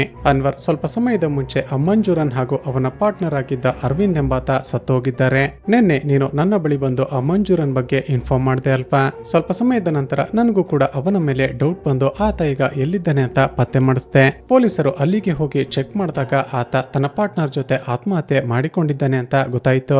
ಅವನ ಡೆಡ್ ಬಾಡಿ ಬಳಿ ಆತ ಬರೆದಿರುವ ಡೆತ್ ನೋಟ್ ಕೂಡ ನಮ್ಮ ಪೊಲೀಸರಿಗೆ ಸಿಕ್ಕಿದೆ. ಆ ಮೂಲಕ ನಮಗೆ ಒಂದು ವಿಷಯ ಕನ್ಫರ್ಮ್ ಆಯ್ತು. ನೀನು ಹೇಳಿದ ಹಾಗೆ ಆ ಮಂಜೂರನ್ನೇ ಜೈಲಿನಿಂದ ತಪ್ಪಿಸಿಕೊಂಡು ಹೊರಗಡೆ ಬಂದು ಈ ಸೀರಿಯಲ್ ಕೊಲೆಗಳನ್ನ ಮಾಡ್ತಿದ್ದ ಹಾಗೂ ಅವನ ಡೆಡ್ ಬಾಡಿ ಪಕ್ಕದಲ್ಲೇ ಆತನ ಬಳಿ ಇರುವ ಆ ಲಾಸ್ಟ್ ಮೂರ್ತಿ ಕೂಡ ನಮಗೆ ಸಿಕ್ಕಿದೆ ಅಂತ ಕರೆದುಕೊಂಡು ಹೋಗಿ ತೋರಿಸ್ತಾನೆ. ಇವರಿಬ್ಬರು ಆತ್ಮಹತ್ಯೆ ಮಾಡಿಕೊಳ್ಳೋದಕ್ಕೆ ಕಾರಣ ಏನು ಅಂತ ಕೇಳಿದಾಗ ಮೋಸ್ಟ್ಲಿ ಪೊಲೀಸರು ತನ್ನನ್ನ ಅರೆಸ್ಟ್ ಮಾಡಬಹುದು ಅನ್ನುವ ಭಯಕ್ಕೆ ಆತ ಆತ್ಮಹತ್ಯೆ ಮಾಡಿಕೊಂಡಿರಬಹುದು ಅಂತ ಹೇಳ್ತಾನೆ. ಅದಕ್ಕೆ ಅನ್ವರ್ ಕೇಳ್ತಾನೆ, ಸರಿ ಅವನ ಜೊತೆ ಆತ್ಮಹತ್ಯೆ ಮಾಡಿಕೊಂಡಿರುವ ಅರವಿಂದ್ ಯಾರು ಅಂತ. ಅರವಿಂದ್ ಯಾರು ಅಂತ ಹೆಚ್ಚಾಗಿ ನಮಗೆ ಡೀಟೇಲ್ಸ್ ಗಳು ಸಿಗ್ತಿಲ್ಲ. ಆದ್ರೆ ಬ್ಯಾಕ್ ಗ್ರೌಂಡ್ ಚೆಕ್ ಮಾಡಿದಾಗ ನಮ್ಗೆ ಗೊತ್ತಾಗಿದ್ದೇನೆಂದ್ರೆ ಅರವಿಂದ್ ಕೂಡ ಮಂಜೂರನ್ ರೀತಿಯ ಮೈಂಡ್ ಸೆಟ್ ನ ಹುಡುಗ ಅಂತ. ಇವರಿಬ್ಬರು ಸೇರ್ಕೊಂಡೆ ಪೊಲೀಸರನ್ನ ಟಾರ್ಗೆಟ್ ಮಾಡಿ ಈ ರೀತಿ ಭೀಕರವಾಗಿ ಕೊಲೆ ಮಾಡ್ತಿದ್ರು. ಆದ್ರೆ ಈ ಕೊಲೆಗಳನ್ನ ಮಾಡೋದಕ್ಕೆ ಅವರಿಬ್ಬರಿಗೆ ಇದ್ದ ಮೋಟಿವ್ ಏನು ಅಂತ ನಮಗೆ ಅರ್ಥ ಆಗ್ತಿಲ್ಲ ಅಂತ ಹೇಳ್ತಾನೆ. ಆದ್ರೆ ಈಗಲೂ ಕೂಡ ಅನ್ವರ್ಗೆ ಸತ್ತಿರುವ ಆ ಮಂಜೂರನ್ ಹಾಗೂ ಅರವಿಂದ್ ಅನ್ನೇ ಸೀರಿಯಲ್ ಕಿಲ್ಲರ್ಸ್ ಅಂತ ನಂಬೋದಕ್ಕೆ ಸಾಧ್ಯ ಆಗ್ತಿರೋದಿಲ್ಲ. ಇದೇ ವಿಷಯವನ್ನ ಈತ ಕ್ಯಾಥರಿನ್ ಹಾಗೂ ಅನಿಲ್ಗೆ ಎಕ್ಸ್ಪ್ಲೇನ್ ಮಾಡ್ತಾನೆ. ಆದ್ರೆ ಇವನ ಮಾತನ್ನ ಕೇಳಿದ ಅನಿಲ್ ಹೇಳೋದೇನಂದ್ರೆ, ಅನ್ವರ್ ನೀನ್ ಯಾಕೋ ಈ ಕೇಸ್ ನ ಬಗ್ಗೆ ಓವರ್ ಥಿಂಕ್ ಮಾಡ್ತಿದ್ಯಾ ಅಂತ ಅನಿಸ್ತಿದೆ. ಈ ಕೇಸ್ ಈಗ ಕ್ಲೋಸ್ ಆಗಿದೆ, ಇದರ ಬಗ್ಗೆ ತಲೆ ಕೆಡಿಸಿಕೊಳ್ಬೇಡ, ಇಲ್ಲಿಗೆ ಬಿಟ್ಟು ಬಿಡು ಅಂತ ಹೇಳಿ ಅಲ್ಲಿಂದ ಹೊರಡ್ತಾರೆ. ಇಲ್ಲಿಗೆ ಸೀನ್ ಕಟ್ ಆಗಿ ಮರುದಿನ ಬೆಳಿಗ್ಗೆ ಚಿತ್ರದಲ್ಲಿ ಮತ್ತೊಂದು ಟ್ವಿಸ್ಟ್ ರಿವೀಲ್ ಆಗುತ್ತೆ. ಆರ್ಟಿಸ್ಟ್ ಸುಧಾಕರ್ ಅನ್ವರ್ಗೆ ಕಾಲ್ ಮಾಡಿ, ಸರ್ ತಕ್ಷಣವೇ ನನ್ನ ಮನೆಗೆ ಬನ್ನಿ ಅಂತ ಕರೀತಾನೆ. ವಿಷಯವೇನೆಂದ್ರೆ ಸ್ವಲ್ಪ ಸಮಯದ ಮುಂಚೆ ಸುಧಾಕರ್ನ ಮನೆಗೆ ಬಂದಿದ್ದ ಮತ್ತೊಬ್ಬ ವ್ಯಕ್ತಿ ಇವನ ಮನೆಯಲ್ಲಿದ್ದ 6ನೇ ನ್ಯಾಯದೇವತೆಯ ಮೂರ್ತಿಯನ್ನ ತೆಗೆದುಕೊಂಡು ಹೋಗಿರ್ತಾನೆ. ಆದ್ರೆ ಈ ಬಾರಿ ಆ ಮೂರ್ತಿಯನ್ನ ತೆಗೆದುಕೊಂಡು ಹೋಗೋದಕ್ಕೆ ಅಂತ ಬಂದಿದ್ದ ಆ ವ್ಯಕ್ತಿಯ ಮುಖವನ್ನ ಸುಧಾಕರ್ನ ಮಗಳು ನೋಡಿಬಿಟ್ಟಿರ್ತಾಳೆ. ತಕ್ಷಣವೇ ಅನ್ವರ್ ಸುಧಾಕರ್ನ ಮಗಳ ಸಹಾಯದಿಂದ ಆ ವ್ಯಕ್ತಿಯ ಸ್ಕೆಚ್ ಅನ್ನ ರೆಡಿ ಮಾಡಿಸ್ತಾನೆ. ತಕ್ಷಣವೇ ಆ ಸ್ಕೆಚ್ ಅನ್ನ ಎಲ್ಲ ಕಡೆ ತೋರಿಸಿ ಇನ್ವೆಸ್ಟಿಗೇಷನ್ ಮಾಡಿದಾಗ ಗೊತ್ತಾಗುತ್ತೆ ಆ ಡ್ರಾಯಿಂಗ್ ನಲ್ಲಿ ಇರುವ ವ್ಯಕ್ತಿಯ ಹೆಸರು ಬೆಂಜಮಿನ್ ಅಂತ. ಆ ಬೆಂಜಮಿನ್ ಯಾರು ಅಂತ ಮತ್ತಷ್ಟು ಎನ್ಕ್ವೈರಿ ಮಾಡಿದಾಗ ಗೊತ್ತಾಗುತ್ತೆ ಆತ ಕೂಡ ಒಬ್ಬ ಸೈಕಿಯಾಟ್ರಿಸ್ಟ್ ಅಂತ. ತಕ್ಷಣವೇ ಅನ್ವರ್ ಆ ಬೆಂಜಮಿನ್ ಅನ್ನ ಹುಡುಕಿಕೊಂಡು ಅವನ ಊರಿಗೆ ಹೊರಡ್ತಾನೆ. ಹಾಗೂ ಇಲ್ಲಿಗೆ ಸೀನ್ ಕಟ್ ಆಗಿ ಚಿತ್ರದಲ್ಲಿ ಒಂದು ಫ್ಲಾಶ್ ಬ್ಯಾಕ್ ಅನ್ನ ತೋರಿಸಲಾಗುತ್ತೆ. ಸ್ನೇಹಿತರೆ, ಕೇರಳದ ಒಂದು ಚಿಕ್ಕ ಹಳ್ಳಿಯಲ್ಲಿ ವಾಸ ಮಾಡ್ತಿದ್ದ ಬೆಂಜಮಿನ್ ಒಂದು ಬಡ ಕುಟುಂಬಕ್ಕೆ ಸೇರಿದವನಾಗಿರ್ತಾನೆ. ಬೆಂಜಮಿನ್ ತನ್ನ ತಂದೆ ಹಾಗೂ ತಂಗಿಯ ಜೊತೆ ವಾಸ ಮಾಡ್ತಿರ್ತಾನೆ. ಬೆಂಜಮಿನ್ ನ ತಂದೆ ಹೆಸರು ಲೂಯಿಸ್ ಹಾಗೂ ತಂಗಿ ಹೆಸರು ರೆಬೆಕಾ. ಬೆಂಜಮಿನ್ ನ ತಾಯಿ ಚಿಕ್ಕ ವಯಸ್ಸಿನಲ್ಲಿ ಅನಾರೋಗ್ಯದ ಕಾರಣದಿಂದ ಸತ್ತು ಹೋದ ಕಾರಣ ಇವನ ತಂದೆ ಲೂಯಿಸ್ ತುಂಬಾನೇ ಕಷ್ಟಪಟ್ಟು ಇಬ್ಬರನ್ನ ಬೆಳೆಸ್ತಿರ್ತಾನೆ. ಒಂದು ದಿನ ರೆಬೆಕಾ ಓದುತ್ತಿದ್ದ ಸ್ಕೂಲ್ ನ ಪ್ರಿನ್ಸಿಪಲ್ ಲೂಯಿಸ್ ನನ್ನ ಅರ್ಜೆಂಟ್ ಆಗಿ ಸ್ಕೂಲ್ಗೆ ಬನ್ನಿ ಅಂತ ಕರೀತಾರೆ. ಏನ್ ವಿಷಯ ಅಂತ ಹೋಗಿ ನೋಡಿದ್ರೆ ಶಾಕಿಂಗ್ಲಿ ನಿಮ್ಮ ಮಗಳು ರೆಬೆಕಾ ಪ್ರೆಗ್ನೆಂಟ್ ಆಗಿದ್ದಾಳೆ ಅಂತ ಪ್ರಿನ್ಸಿಪಲ್ ರಿವೀಲ್ ಮಾಡ್ತಾರೆ. ಇನ್ನು ಕೂಡ PUC ಓದುತ್ತಿದ್ದ ತನ್ನ ಮಗಳು ರೆಬೆಕಾ ಪ್ರೆಗ್ನೆಂಟ್ ಆಗಿದ್ದಾಳೆ ಅಂತ ಗೊತ್ತಾಗ್ತಿದ್ದ ಹಾಗೆ ಲೂಯಿಸ್ಗೆ ತುಂಬಾನೇ ಶಾಕ್ ಆಗುತ್ತೆ. ಸ್ಕೂಲ್ ನ ಪ್ರಿನ್ಸಿಪಲ್ ಹಾಗೂ ಟೀಚರ್ಗಳು ನಿನ್ನನ್ನ ಪ್ರೆಗ್ನೆಂಟ್ ಮಾಡಿರುವ ಆ ವ್ಯಕ್ತಿ ಯಾರು ಅಂತ ವಿಚಾರಿಸ್ತಾರೆ. ಆದ್ರೆ ಎಷ್ಟೇ ವಿಚಾರಿಸಿದ್ರು ರೆಬೆಕಾ ಮಾತ್ರ ಬಾಯ್ ಬಿಡೋದೇ ಇಲ್ಲ.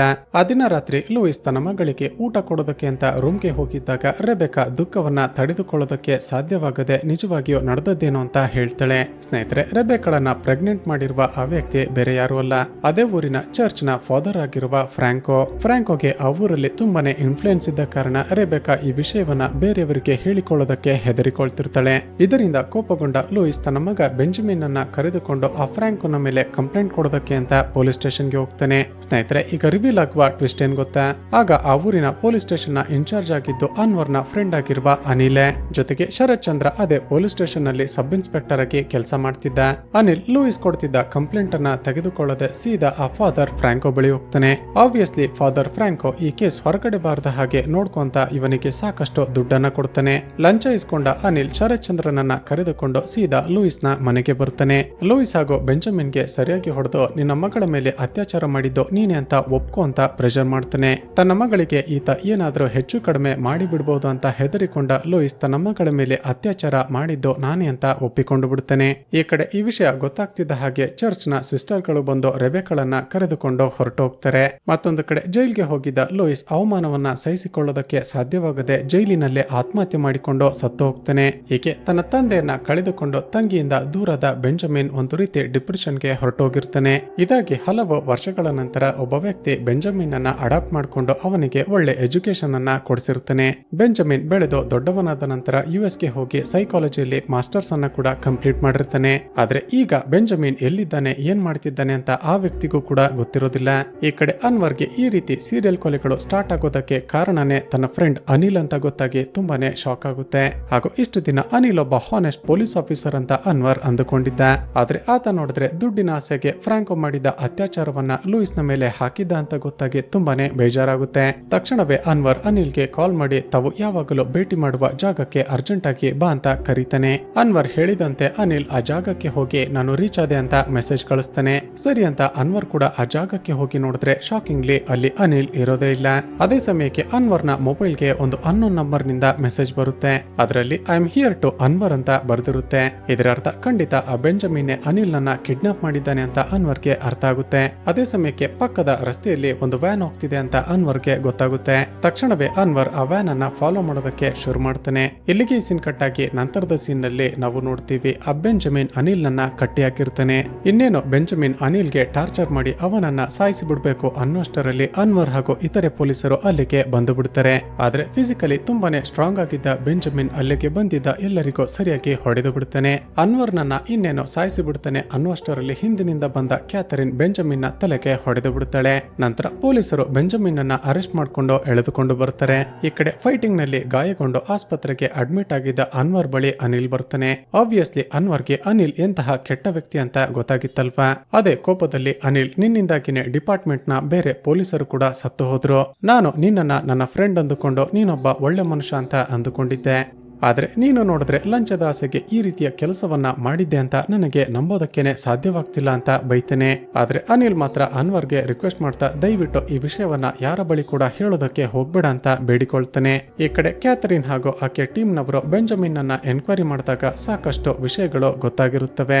ಬೆಂಜಮಿನ್ ಈ ಕೇಸ್ ನಲ್ಲಿ ಪೊಲೀಸರನ್ನ ಡೈವರ್ಟ್ ಮಾಡಬೇಕು ಅಂತಾನೆ ಶಮೀರ್ ನನ್ನ ಕೊಲೆ ಮಾಡಿ ಅವನ ಫಿಂಗರ್ ಪ್ರಿಂಟ್ಸ್ ಗಳನ್ನ ಡೆಡ್ ಬಾಡಿ ಬಳಿ ಬಿಟ್ಟಿರ್ತಾನೆ. ಹಾಗೂ ಜನರಿಗೆ ಹಿಂಸೆ ಕೊಟ್ಟು ಕೊಲೆ ಮಾಡೋದನ್ನ ಇಷ್ಟಪಡ್ತಿದ್ದ ಮಂಜೂರನ್ ಹಾಗೂ ಅವನ ಫ್ರೆಂಡ್ ಅರವಿಂದ್ ಅನ್ನ ಕೂಡ ಯೂಸ್ ಮಾಡಿಕೊಂಡಿರ್ತಾನೆ. ಕೊನೆಗೆ ಅವರಿಂದ ತಾನೆಲ್ಲೇ ಸಿಕ್ಕಿ ಹಾಕಿಕೊಳ್ತೀನೋ ಅಂತ ಅವರನ್ನ ಕೂಡ ಕೊಲೆ ಮಾಡಿರ್ತಾನೆ. ಹಾಗೂ ಈಗ ರಿವೀಲ್ ಆಗುವ ಮತ್ತೊಂದು ಟ್ವಿಸ್ಟ್ ಏನ್ ಗೊತ್ತಾ, ಬೆಂಜಮಿನ್ ತನ್ನ ತಂಗಿ ಮೇಲೆ ಅತ್ಯಾಚಾರ ಮಾಡಿ ಆಕೆ ಪ್ರೆಗ್ನೆಂಟ್ ಆಗುವ ಹಾಗೆ ಮಾಡಿದ್ದ ಆ ಫ್ರಾಂಕೋನನ್ನ ಜೈಲ್ನಲ್ಲೇ ಸಾಯಿಸಿ ಬಿಟ್ಟಿರ್ತಾನೆ. ಅದಕ್ಕೆ ಅಂದ್ರೆ ಒಬ್ಬ ದೊಡ್ಡ ಒಮೆನೈಸರ್ ಆಗಿದ್ದ ಆ ಫಾದರ್ ಫ್ರಾಂಕೋ ಬೇರೆ ಕೇಸ್ ನಲ್ಲಿ ಅರೆಸ್ಟ್ ಆಗಿ ಜೈಲಿಗೆ ಬಂದಿರ್ತಾನೆ. ಆಗ ಬೆಂಜಮಿನ್ ಜೈಲ್ನಲ್ಲಿ ಒಂದು ಫೈರ್ ಆಕ್ಸಿಡೆಂಟ್ ಆಗಿದೆ ಅನ್ನೋ ರೀತಿ ಸೀನ್ ಅನ್ನ ಕ್ರಿಯೇಟ್ ಮಾಡಿ ಆ ಫ್ರಾಂಕೋನನ್ನ ಸಾಯಿಸಿ ಬಿಟ್ಟಿರ್ತಾನೆ. ಹಾಗೂ ಮಂಜೂರನ್ಗೆ ಜೈಲಿನಿಂದ ತಪ್ಪಿಸಿಕೊಳ್ಳೋದಕ್ಕೆ ಹೇಳಿ ಮಂಜೂರನ್ನೇ ಸತ್ತಿದ್ದಾನೆ ಅನ್ನೋ ರೀತಿ ಫ್ರಾಂಕೋನ ಡೆಡ್ ಬಾಡಿಯನ್ನ ಅಲ್ಲಿ ಇಟ್ಟು ಬಿಟ್ಟಿರ್ತಾನೆ. ಪೊಲೀಸರಿಗೆ ಸುಟ್ಟು ಕರಕಲಾಗಿದ್ದ ಆ ಡೆಡ್ ಬಾಡಿ ಮಂಜೂರಂದ ಅಥವಾ ಫ್ರಾಂಕೋದ ಅಂತ ಕಂಡುಹಿಡಿಯೋದಕ್ಕೇನೆ ಸಾಧ್ಯ ಆಗುದಿಲ್ಲ. ಈಗ ಅನ್ವರ್ ಕೇಳ್ತಾನೆ, ಹೌದು ನಿನ್ನ ಟಾರ್ಗೆಟ್ ಇದ್ದಿದ್ದು ಅನಿಲ್ ಹಾಗೂ ಶರತ್ ಚಂದ್ರ ಅಲ್ವಾ, ಆದ್ರೆ ನಿನಗೆ ಸಂಬಂಧನೇ ಇಲ್ಲದಿರೋ ಪೊಲೀಸ್ ಆಫೀಸರ್ ಗಳನ್ನ ಯಾಕೆ ಕೊಲೆ ಮಾಡಿದೆ ಅಂತ.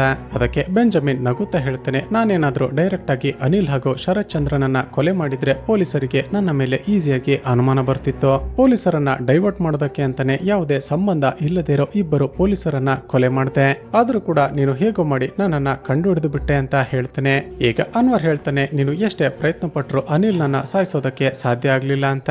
ಇಲ್ಲಿಗೆ ಸೀನ್ ಕಟ್ ಆಗಿ ನಂತರದ ಸೀನ್ ನಲ್ಲಿ ಶಾಕಿಂಗ್ಲಿ ಪೊಲೀಸರು ಬೆಂಜಮಿನ್ ತಪ್ಪಿಸಿಕೊಂಡು ಹೋಗೋದಕ್ಕೆ ಪ್ರಯತ್ನ ಪಟ್ಟ ಅಂತ ಅವನನ್ನ ಎನ್ಕೌಂಟರ್ ಮಾಡಿಬಿಡ್ತಾರೆ. ಸ್ನೇಹಿತರೆ, ಆಕ್ಚುಲಿ ಈ ಎನ್ಕೌಂಟರ್ ಅನ್ನ ಮಾಡಿಸಿದ್ದು ಅನಿಲ್. ಬೆಂಜಮಿನ್ ನ ಎನ್ಕೌಂಟರ್ ಆಯ್ತು ಅಂತ ಗೊತ್ತಾಗ್ತಿದ್ದ ಹಾಗೆ ಅನ್ವರ್ ತಕ್ಷಣವೇ ಅನಿಲ್ ನ ಮನೆಗೆ ಬರ್ತಾನೆ. ಅದೇ ಸಮಯಕ್ಕೆ ಅನಿಲ್ ನ ಮನೆಯ ಒಳಗಡೆಯಿಂದ ಒಬ್ಬಳು ಹುಡುಗಿ ಹೊರಗಡೆ ಹೋಗ್ತಿರೋದನ್ನ ಅನ್ವರ್ ನೋಡ್ತಾನೆ. ಮೋಸ್ಟ್ಲಿ ಯಾರೋ ರಿಲೇಟಿವ್ ಇರಬೇಕು ಅಂತ ಅಂದುಕೊಂಡು ಒಳಗಡೆ ಬಂದು ನೋಡಿದ್ರೆ ಶಾಕಿಂಗ್ಲಿ ಅನಿಲ್ ಸತ್ತು ಬಿದ್ದಿರ್ತಾನೆ. ಸ್ನೇಹಿತರೆ, ಇದರ ಅರ್ಥ ಈಗ ತಾನೇ ಬಂದಿದ್ದ ಆ ಹುಡುಗಿ ಅನಿಲ್ ನನ್ನ ಕೊಲೆ ಮಾಡಿರ್ತಾಳೆ. ತಕ್ಷಣವೇ ಹೊರಗಡೆ ಬಾಲ್ಕನಿಗೆ ಓಡಿ ಬಂದ ಅನ್ವರ್ ರೆಬೆಕಾ ಅಂತ ಜೋರಾಗಿ ಕೂಗ್ತಾನೆ. ರೆಬೆಕಾ ಅಂತ ಕೂಗ್ತಿದ್ದ ಹಾಗೆ ಆ ಹುಡುಗಿ ಹಿಂದೆ ತಿರುಗಿ ನೋಡ್ತಾಳೆ. ನಂತರ ಏನು ರಿಯಾಕ್ಟ್ ಮಾಡದೆ ಸುಮ್ಮನೆ ಅಲ್ಲಿಂದ ನಡೆದುಕೊಂಡು ಹೊರಟು ಹೋಗ್ತಾಳೆ. ಅನ್ವರ್ ಕೂಡ ಏನು ರಿಯಾಕ್ಟ್ ಮಾಡದೆ ಸುಮ್ಮನೆ ನಿಂತುಕೊಳ್ತಾನೆ. ಹಾಗೂ ಇಲ್ಲಿಗೆ ಈ ಚಿತ್ರ ಮುಕ್ತಾಯವಾಗುತ್ತೆ.